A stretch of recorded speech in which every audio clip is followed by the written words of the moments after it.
Ito, pakitaan ko kayo. Di ba may background ako? Naka-chroma ako nun. Ayan. Ayan, naka-chroma ako niyan. Yan. Di ba? Chroma gamit ko niyan. So, nakikita niyo yung background, di ba? Pero naandyan ako. Di ba? Ganon din yun. Kunwari, sa paligid nyo, may mga extra pero may eksena kayo. May eksena kayo. O, sige, chroma tayo. Markings. Lalagyan ng markings yan. Lalagyan nila ng markings. O, kailangan dito lang kayo, nakatayo lang kayo. Kasi mahalata na chroma pagka once na masyado kayong magalaw. May iiwan yung sa chroma. May iiwan yung, kumbaga, yung details, mahalatang chroma. Mamang totoo po, pag series, paulit-ulit lang ang take. Kasi nakapanood na po ako ng taping. Ang tagal pero, nasa TV na, ang iksi lang pala ng scene. Oo, ganun din sa commercial. Ang series at commercial parehas lang pong madugo yan. Sa commercial, ang kalaban mo dyan, kliyente. Minsan, ang kalaban kasi ng eto yan client, agency, production director. Ang magkakampi dyan, production saka agency. Ang boss nila, ang boss namin dyan, client. Ito si client. Kasi yung client ang kumukuha sa amin. For example, gusto ko yung stylist dyan si Pinky, si Mamang Pickles. So ako direct ako sa direct ako. Ang boss ko, kunwari, Oppo, kinuha ko ng Oppo. Ang boss ko, yung Oppo. Sa kanila manggagaling yung sahod ko, yung TF ko. Ngayon, magkakaroon ng diferensya dyan between sa director. Diyan kami nagkakaroon ng aberya. For example, okay na ang client. Okay na ang client, okay na ang production, okay na ang agency, nagkasundo na. Eto kasi nagmi-meeting kami. Ang director, ano na lang yan, kumbaga ang director, on set na lang yan. Okay. Tapos lang, direct, meron ka bang gustong i-revise sa meeting, ganyan. Parang ganito, ganyan. So pag in-approve na, tapos pinalitan ng director on the spot, revision on the spot, dun kami nagkakaroon ng aberya. Oo.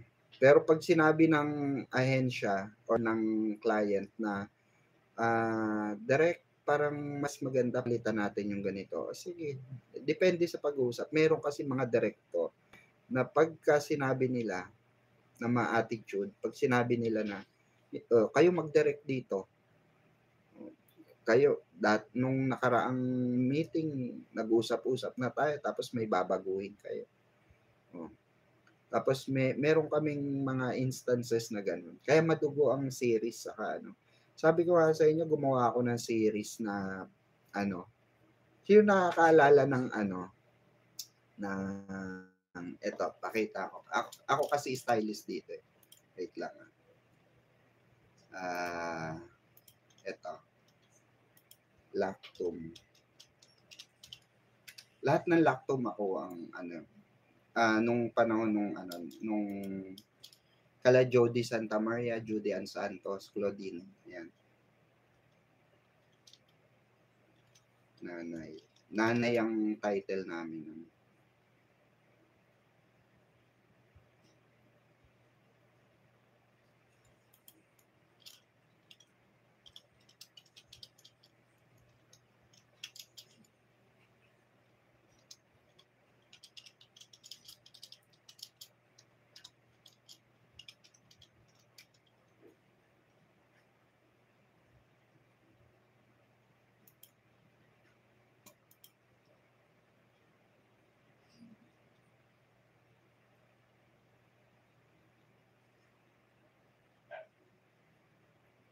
Uy, ba't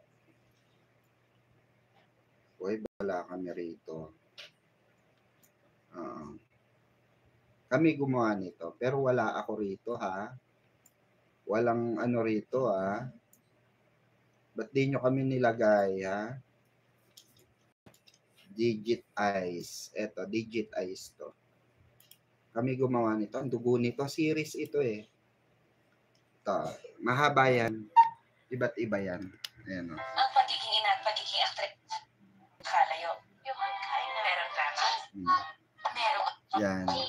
Meron ding romance.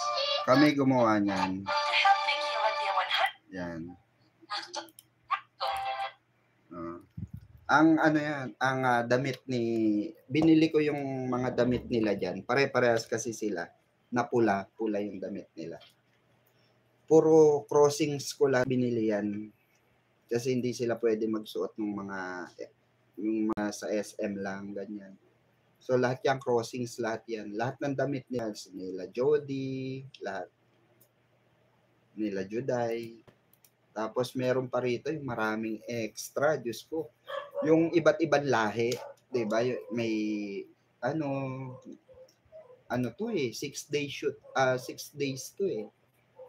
6 days tapos may ano pa after na 6 days, following month gumawa ulit kami ng series nito, 8 days naman. So kaduktong lang. So ito yung kaduktong. 8 days to. Tapos matrabaho. Pero malaki budget yan. Malaki budget.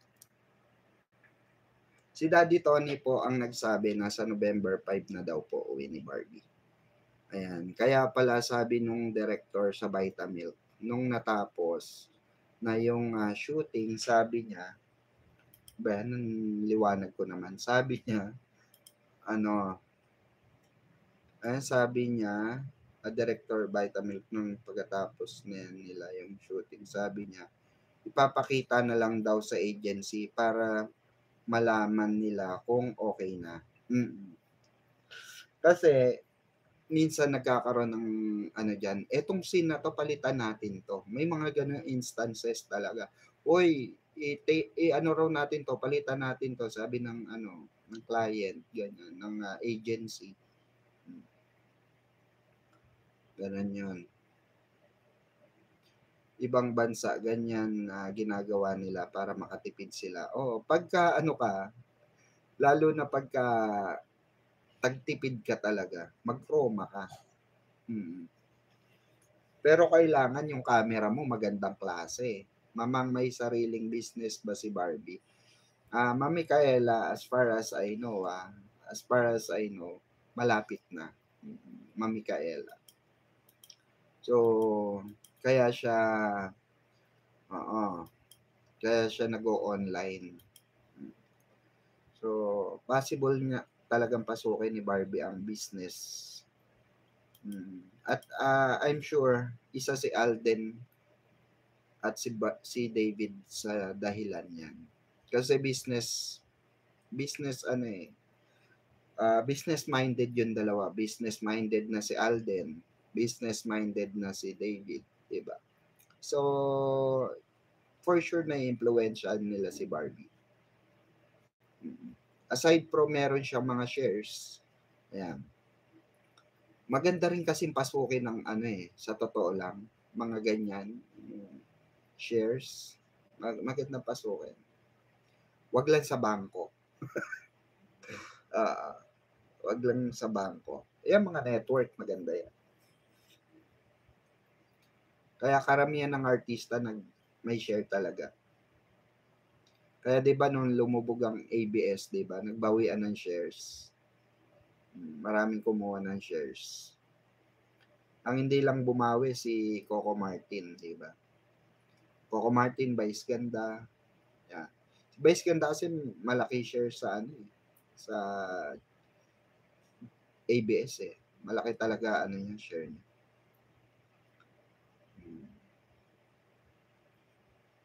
Maraming nun. Maraming kasi pagka nag-invest ka sa mga ganyan, nakaupo ka na lang. Totoo lang. Yung pera mo nakakalat. Tapos, pera na lang ang umaano sa'yo. Pera na lang yung dumarating sa'yo. Mamang bagay din na magkaroon si Barbie ng gasoline at franchise sa McDo. Mamang sino mas mapera kay D&B? I think si Barbie pa rin. Barbie pa rin. Kasi hindi naman pera ni David yung pera ng parents niya, ng family niya. Kung ikukumpara natin yung pera ni David sa pera ni Barbie, mas malaking pera ni Barbie. Kung pag-uusapan natin yung pera ng dalawa. Pero kung pera ng pamilya, mas mayaman, di hamak, pamilya ni David. Kasi multi-businessman ang tatay niya eh. Iba't iba ang business ng tatay niya. Pero kung isasama natin, pero kung ano lang, pera lang ng both parties, individual, mas mayaman si Barbie, di hamak. Kasi hindi porke nag-business ka eh. Alam nyo sa totoo lang, hindi porke nag-business ka magiging successful ka na, hindi. Nasa ano mo yan, nasa strategy mo yan, kung paano mo. Kasi ako rin businessman din ako, kaya alam ko eh. Lalo na pagka yung Kuya Korea, it's ano lang yan eh. Hindi siya yung big time firm ng business. Para lang din, actually mas mahal pa pag nag-franchise ka kaysa magpatayo ka ng Kuya Korea. Saka ng Sobra Cafe. Mas malaki pa ang gastos na mag-franchise ka ng McDo at Jollibee. Tanong nyo kay David, alam ni David yan. Kasi yung Sobra Cafe, literal na cafe. Kasi nagka-cafe din ako eh. Alam ko yung gastos. Alam ko yung tansya ko magmula interior design, product, equipment, yan lang magagastusin mo. Tao. Pero pag sa franchise kasi ng McDo sa Jollibee, fix na yan. Naka-fix na yan. Kasi ultimo supply is sila magsusupply niyan. Sila magtataguyod niyan for how many months. Pag stable na yung franchise mo, saka ite-turn over sa iyo yan. Okay na, stable na yung ano. Kasi hindi ka magi-invest sa isang franchising, 'di ba? Kung alam mo sa sarili mo, malulugi ka lang. 'Di ba? So merong pinipirmahan diyan sa franchising. Ngayon, sila magpro-provide ng tao, lahat-lahat na sila na. Product, standard sila na. Okay? Ngayon, kunwari stable na, nasa sa'yo yung kung meron kang gustong i-additional. Operang ka naman dyan eh. So, hindi porke nag-business ka. Alam ni David yan, na is successful ka kagad, hindi. Diba? Imagine 45 million. Sa cafe, magkano lang? Hindi ka abutin ng 45 million. Hindi ka nga abutin ng 10 million. Siguro pinakamagastos na dyan, sabihin na nating more or less 2 million. 2 million. Kasi nung nag-cafe ako, 1.2 ang nagastos ko. All in all na yun. Meron na akong kasama na yung renta mo sa mall. Bad trip lang talaga COVID kasi. Sa market Taguig po ako nag-open ng cafe. Tapos meron hallway lang. Tapos meron kaming 6-seaters. Katabi ko, kahilera ko ang mga ron. Kahilera ko ang cinnamon. Ayan. Kaso, yun nga, mahirap kasi kung kaka-open mo lang, lugi ka na. Diba, Sino ba makakaalam na 'di ba magkakaroon ng COVID? Oo. Bata pa kasi si Barbie, madami na siya na naipon at 12 years old until now, sariling kayod niya talaga. Oo, lamang lang ng konti si Alden. Mm. Tamang kita mo si Maine Mendoza, dami ng franchise ng McDo kasi mas stable ng McDo. Mm. Natawa ako sa tanong, sino daw mas mayaman? Bakit kaya tinanong niya? Sabi ni Maine. Mas malaki po babayad sa endorsement kaysa mga movie or teleserye. Mas malaki. Di hamak.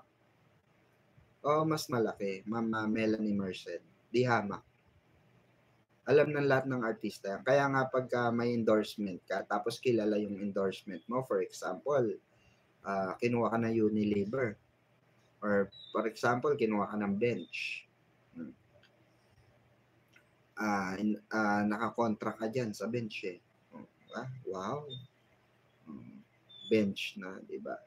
Ginaganon sila ng mga kapwa nila artista, di ba? Lalo na pag FHM. Maging cover ka nga lang ng FHM. Grabe na yun. Million na yun. Lalo na kung artista ka, babayaran ka talaga million. Tapos, kasi nasa frontal ka. Malaki talaga. Mas malaki ang talaga, ang commercial, ang endorsement. Alam ng mga artista yan. What more yung Chivas Regal? Correct. Chivas Regal. Sa international brand. Grabe yan. Grabe ang TF ni David Ken for sure. Grabe pala ang dami ng endorsement ng Barda ngayon. Wow, sana all. Mapapasana all ka talaga.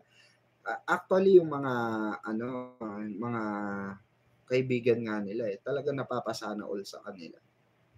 Good morning, Mamang. Siguro po malaki kita ni D sa Chivas.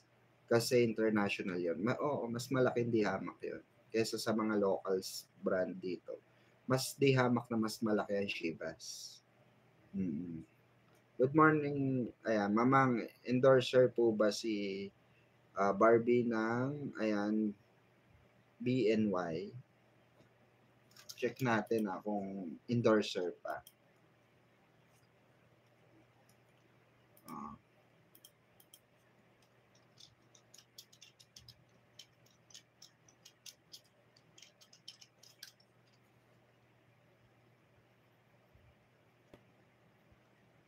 Bali ang nandito, first endorser for kids, saka na main brand, okay, si Barbie. Tapos, in early 2025, kinuha nila si Seth Pedelin, saka si Jaren Garcia.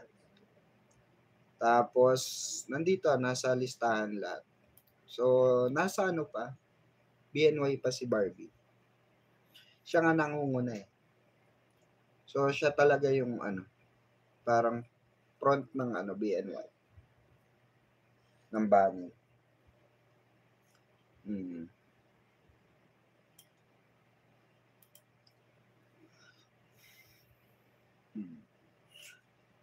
Marami silang kinuha ngayon sa mga mga teens, yung mga bata sa Star Magic.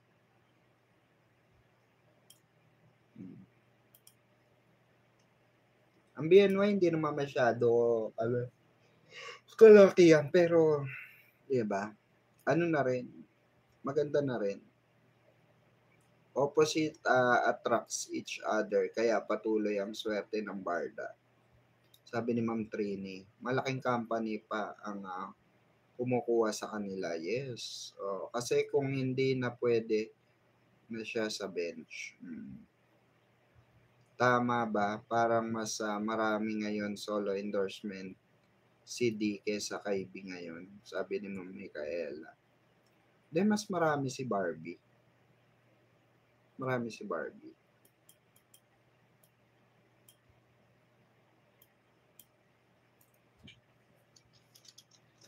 Blessed sila talaga, mabait pareho sa family at sa fans. Alam ko mas ano si Barbie, mas marami.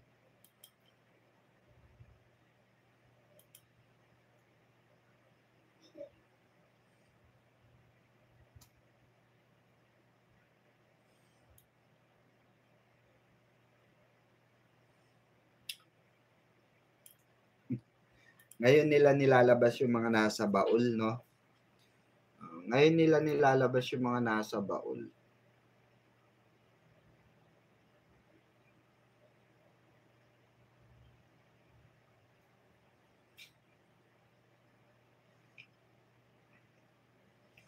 Ang dami ngayon nilalabas na mga ano, mga datihan nila.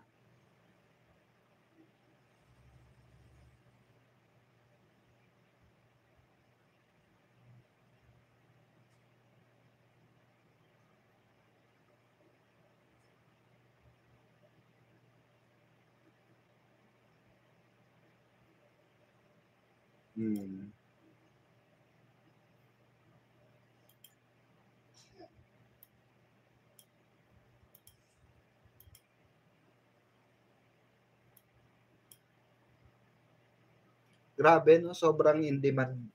Grabe, no? Sobrang in demand ni David, no?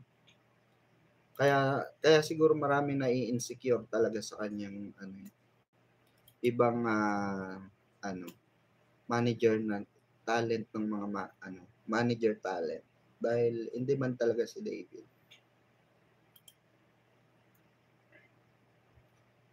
Siguro hindi makapasok sa hindi maka-entry yung ano nila. 'Di ba? Hindi maka-entry yung pambato nila kaya ganoon. Malaki rin po ba ang bayad sa print ads tulad ng Tanduay? Kalendar. Pero yung mga print ads lang, hindi masyado. Maliit lang ang ano, print ads. Depende sa offer. Pero kunwari Tanduay ka, kalendar, yan malaki yan. Kasi maano ka sa kalendaryo. Mas malaki yan. Mas malaki yan. Pag naging ano ka, calendar boy, calendar girl. Oo nga mamang kasi daming kwento ngayon ng Barda. Pag bukas ko po lang ng YouTube, Barbie at David ang bungad kahit sa TikTok. Sobrang ingay ng Barda ngayon. To tell you frankly, Ma'am P, dati watch ko si Panot. Kasi ang ganda ng mga sinasabi niya tungkol sa Barda. Hindi ko lang alam bakit biglang sinisiraan na niya si David. Yung stop na ako watching him. I hate him na. Actually, Ma'am Zara, nag-start yan nung kinwentuhan na siya ng mga negatibo. Marami na kasing nagkwekwento. Akala ng mga nagkwekwento sa akin, hindi ko alam yon. Alam ko na kasi yun. Kinakwento nila yung mga bad side ni David. Kinukwento nila yung mga magandang ano ni David. Routine ni David noon. Which is alam ko na yan. Sabi ko nga alam ko na yan back then pa. Syempre artista yan. Ngayon, kung makapakulong ka sa ganyan, and yung kwento na yon, yung mga kwento na yon about sa pag-uugali ni David, kabataan pa niya yun.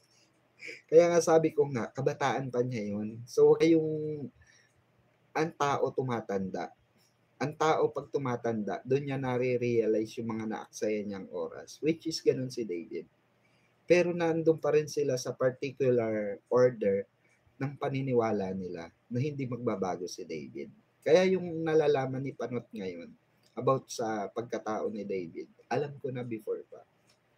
Marami na nakakapagkwento sa akin. Marami na nakakapagkwento sa akin. Kaya si Panot, late na niya nalaman lahat yan. Oo nga mamang, kasi daming kwento ngayon ng Barda. Mm. Kasi wala rin naman siyang magagawa diyan in the first place. Lahat ng tao tandaan niyo nagbabago. Jim Barbie na siya ngayon. Panggap na supporter ni Barbie. Panggap. Yung sa Barda na nga lang panggap eh. Kay Barbie pa kaya. As if naman magustuhan siya ni Barbie. Ayaw nga ni Barbie yun ng babash. Inamin naman niya, mamang, sabi nga niya, happy-go-lucky siya. Mamang, mas dumami fans ni D after ng bench basketball. Galing kasi, sobrang cool lang maglaro. Sabi ni Mikael. Kasi naman, marunong uminom si B. Kasi naman, marunong uminom si B.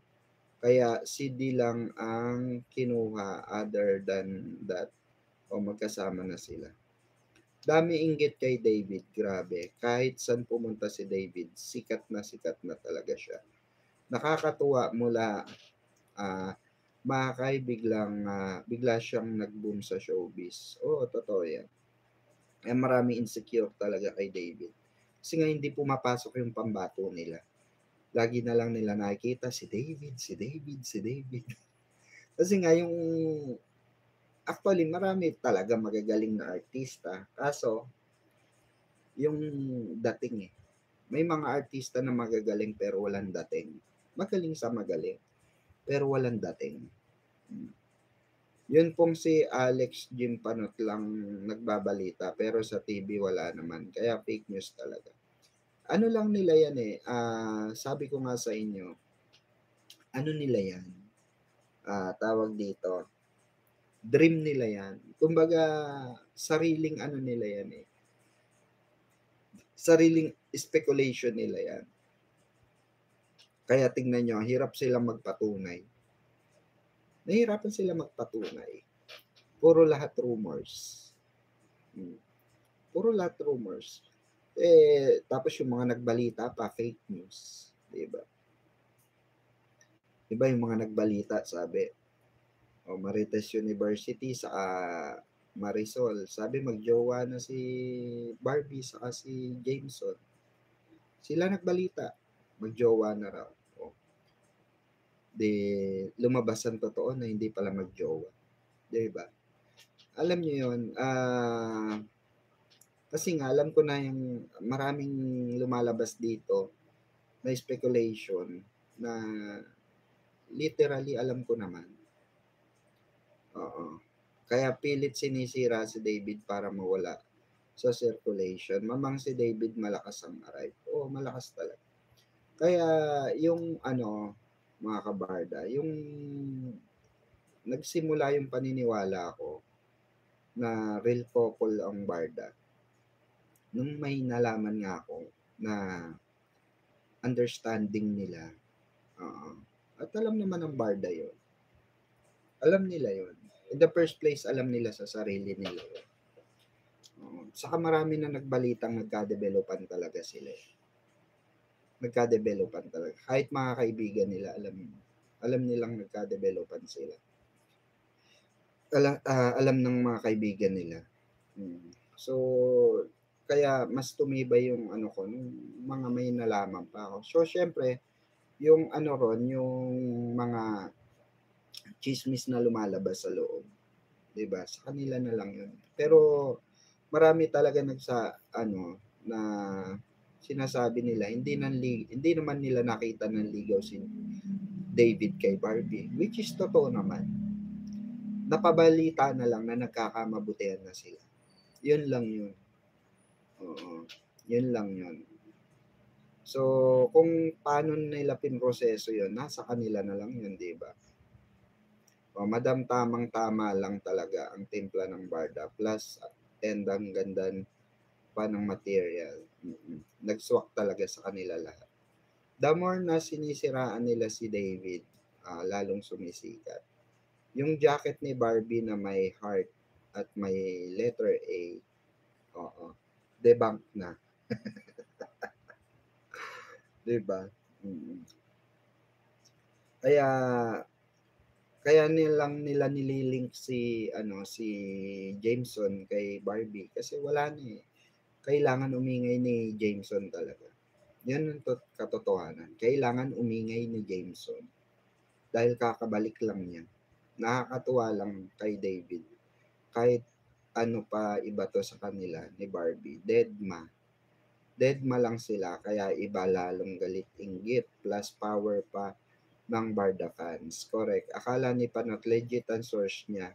Siya lang naman ang listener kaya mag-isa lang sumisira kay David. Totoo yan. Actually, marami yan sila.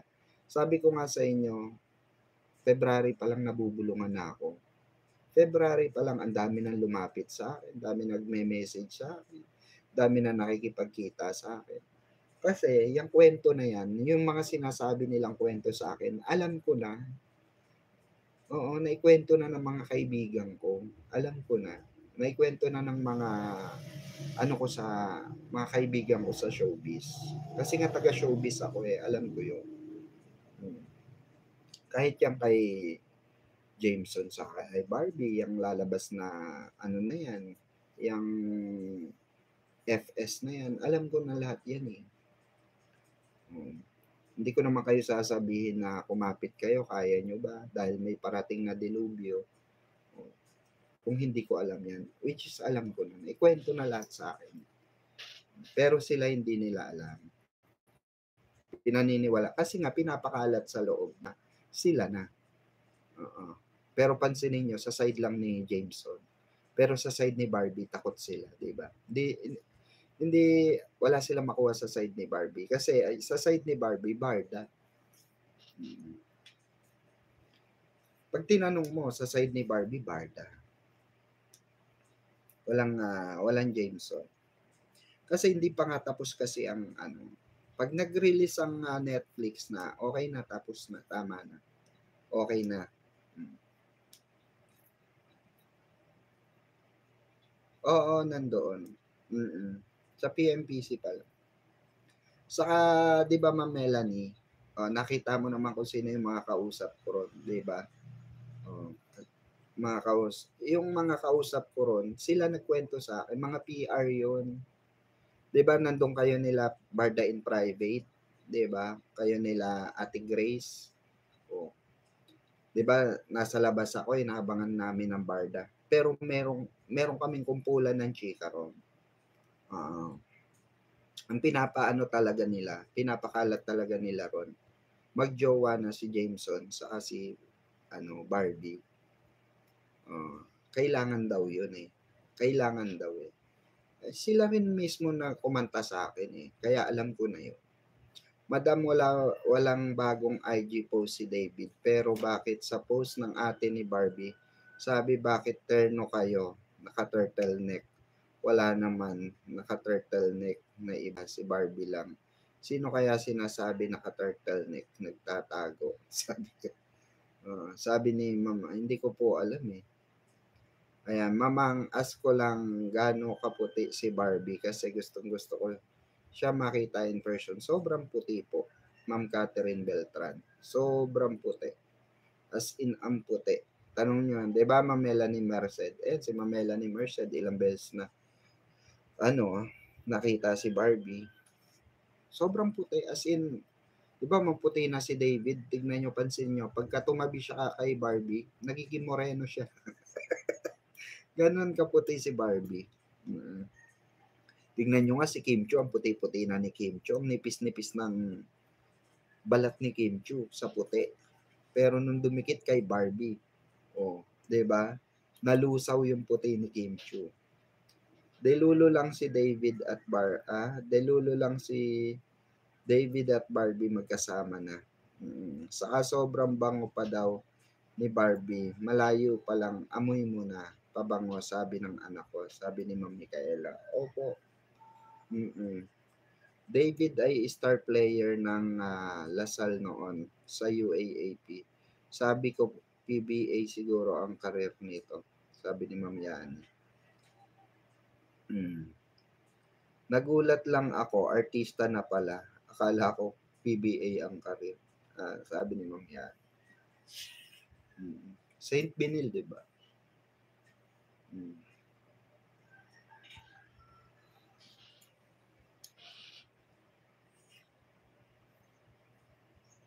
Ayan, parang sumunod si David yata sa Chicago kasi sa mga post ni Barbie, lagi may multo nagtatago.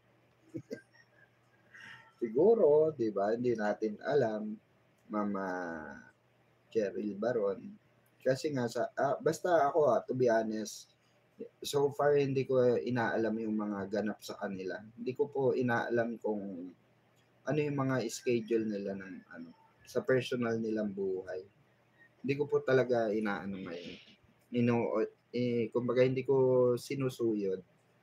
Yun pala may aksidente na nangyari. Kaya di natuloy mag-basketball sa PBA. Oo, nako kutis. Oo, porcelana. Yes, nagiging moreno talaga si Ginoo pag magkatabi sila ni Binibini. Oh, grabe puti ni Barbie. Diba? Sabi nga, diba? Maputi na si, 'di ba, sabi nga sa Showtime, maputi na si Kim Chiu, pero nung grabe yung puti ni Barbie, 'di ba? Mamang sa GMA ba may mga acting workshop din ang artista nila? Opo, Ma'am Micaela, meron. Pwede niyong pwede kayo magpa-acting workshop sa sa Sparkle, mismong Sparkle. Meron sila. Pagka na kursunadahan ka sa Sparkle, pwede ka. Pero kasi ang labanan ngayon, Ma'am Micaela, kailangan social media social media personality ka. Social media ka, para hindi na sila mahirapan magpasikat. Kasi sa totoo lang, ang mga artista ngayon, social media active na lahat sa social media, IG, Facebook, saka Twitter. Yan.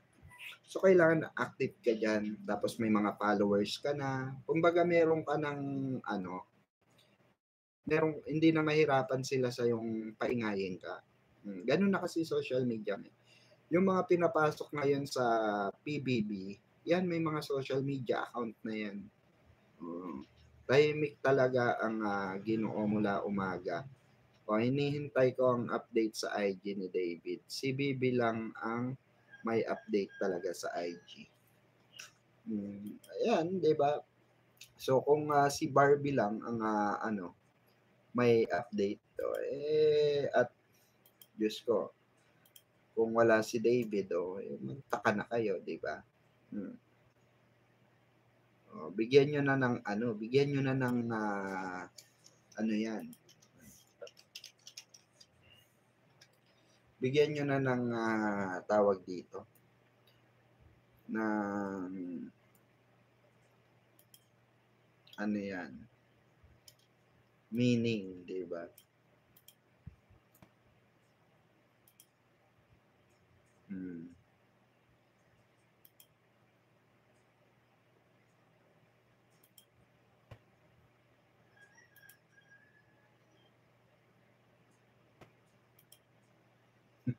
Nagluto siya ng sinigang ng ate niya. Mami, that.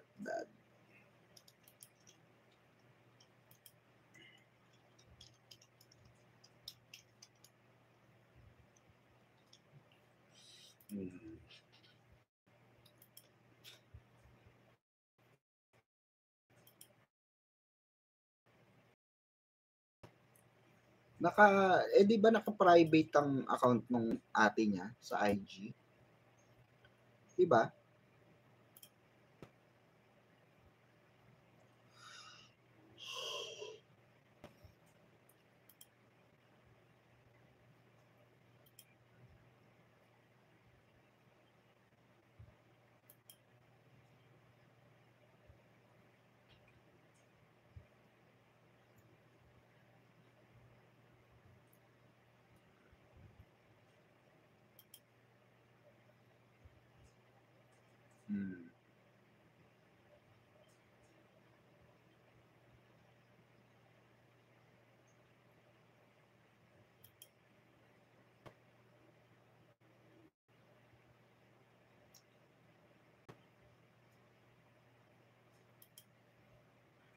Doon sa turtleneck, eto nakita ko eh. Doon sa turtleneck na sinasabi, may nakatag naman na name. Ayan o. Ba't turno kayo ng turtleneck at may nakaano naman. May nakatag naman si Ben Verneza. Ben Verneza. So si Ben Verneza yung katerno ni Barbie ng turtleneck. Ayan Mampik, parang malungkot ka, di tulad ng mga patawa ka, mas na-mood ako kapag joker ka, mas good vibes. Ma'am Yani Robles, madaling araw na kasi. Madaling araw na, sa kapagod kasi ko, galing akong sa labas. Barda Day pa ang uwi ni Bibi, alam na. Ang mga glam team ng artist, sino nagbabayad? Mamang, ang mga glam team ng artist, sino nagbabayad? Yung mga personal, for example, personal, artista nagbabayad. Pero pagka binigay ng network or exclusive sa network ka nagbabayad. Madam, mukhang yung Barson fan nangulelat na. Oo. Saka ship nila kasi wala na silang maipakita na resibo. Nagseselos na sila sa barda kasi marami nakikita na resibo. Kasi nga, wala na eh. Tinatapos lang yung airing ng kontrabida. Pag sinabi na Netflix na wala na yun. More or less, imbitahan ni Jameson si Barbie ulit sa pagtakbo. Yeah, magkakaroon sila ng dyan. Magkakaroon sila ng mga dyan. Kasi hindi naman natin masisisi ang Barson kung maniwala rin. Grabe rin ang hype kasi ng mga PR na binayaran ng para maglabas na para umingay talaga. Sino ba naman hindi ingay nun? Sabihin mo magjowa, di ba? Musta na po si Ma'am Ann? Okay naman na po, Ma'am Melanie. Mamang, nakapanood ako sa isa mong vlog. Tuwang-tuwa ako dahil sa suhulan. Bien Verneza, ang bayaw niya, pero hindi naman naka-turtleneck. Kaya sino yung katerno? Meron pa isa tao na hindi pinapakita. Siguro, 'di ba? Di natin alam. Alam nyo, kaya iniwasan ko rin yung kakaalam ng mga personal nilang lakad. Nakakabaliw. Oo, diyan ka talaga kayo masiraan ng bait, sa totoo lang. Masiraan kayo ng bait diyan. Diyan nag-i-start yung mga speculation eh. So, kaya mas na lang ako kung ano yung mabalitaan ko. Di ko na inaalam yung Meaning to say, nawawala si David, asan kaya? Sabi ni Ma'am Trainee Laureles. Pabicol daw, 'di ba? Sabi pabicol daw. Kasi may post si Nathan, pabicol.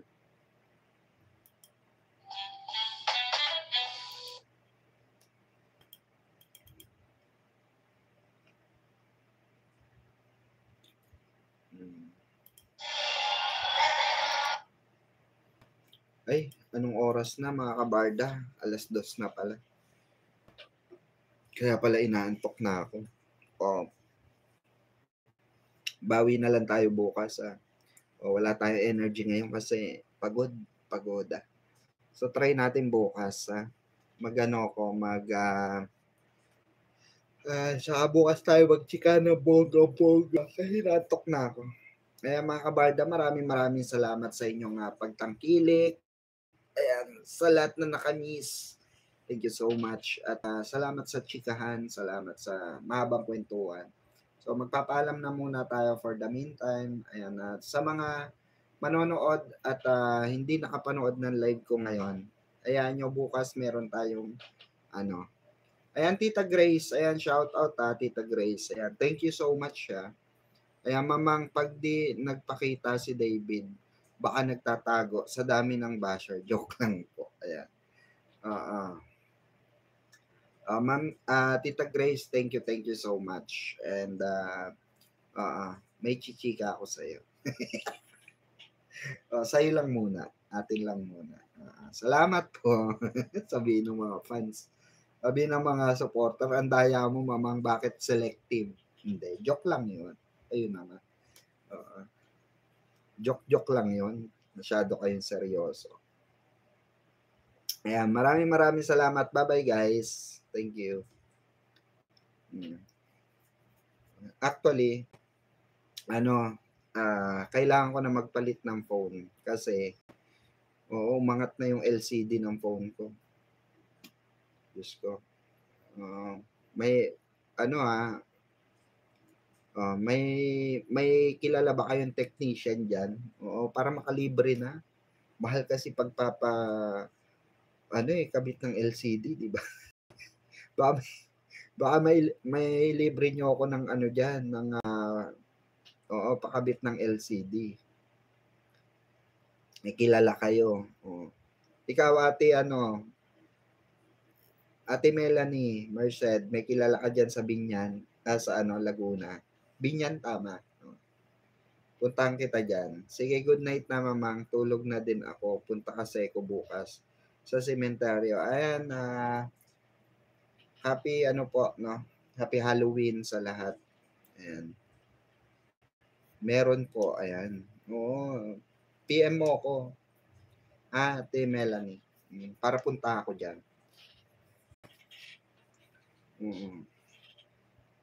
Tagtipid ako ngayon eh. Ayan, salamat mga kabarda. Thank you so much. Bye-bye po.